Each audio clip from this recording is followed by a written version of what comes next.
एक बार फिर आप सभी को नमस्कार, गुड इवनिंग, जय मसीह की सलाम।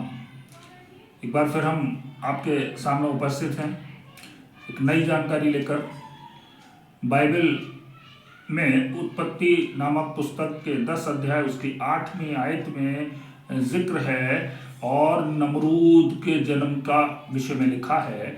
और लिखा है कि नमरूद ही पहला शूरवीर इस दुनिया में पैदा हुआ, जिसे खुदा ने यहोवा ने कहा कि वो पहला शूरवीर था और उसने जीत कर बहुत बड़े मध्य पूर्व के हिस्सों पर कब्जा कर लिया था।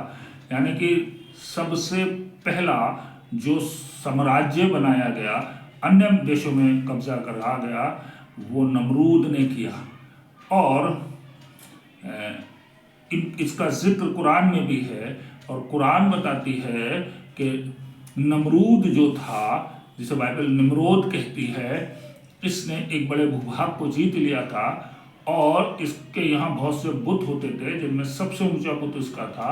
ये अपने आप को खुदा कहलवाता था। और एक बार जब अब्राहम से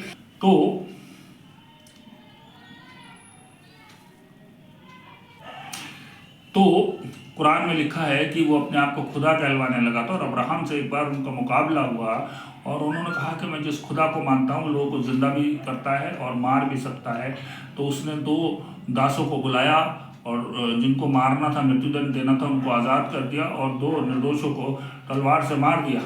लेकिन कुरान में आगे लिखा है कि वो अपने आप को बहुत बड़ा, उसके अंदर घमंड आ गया, तकब्बुर आ गया और वो अपने आप को खुदा समझने लगा था। और कुरान के अनुसार उन्होंने 400 साल राज्य किया अपने साम्राज्य पर। लेकिन एक बार खुदा ने उनकी सेना के खिलाफ मच्छरों की फौज भेज दी और मच्छरों ने उसकी फौज को खा लिया। लेकिन नमरूद की नाक में एक मच्छर घुस गया जो कहते हैं लंगड़ा था और दिमाग में पहुंच गया। और जब वो दिमाग में पहुंच गया तो उसके दिमाग को खाने लगा और जब कभी मच्छर खाता था वो बहुत परेशान होता था। तो जब वो अपने सर में हथौड़े, डंडी या जूते से पिटता था तब वो मच्छर शांत होता था और उसी मच्छर ने उसको मार दिया। तो कहते हैं कि खुदा बहुत ही बड़ा है और वो कुछ भी कर सकता है और निम्रोद जैसा व्यक्ति खत्म हो गया। लेकिन बाइबल में ये जिक्र नहीं है।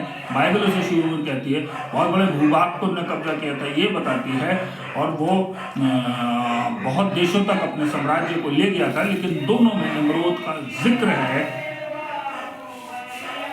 हम फिर एक बार आपके सामने बाद में फिर उपस्थित होंगे। खुदा आप सबकी रक्षा करे, हिफाजत करे, आपको सलामत रखे। धन्यवाद।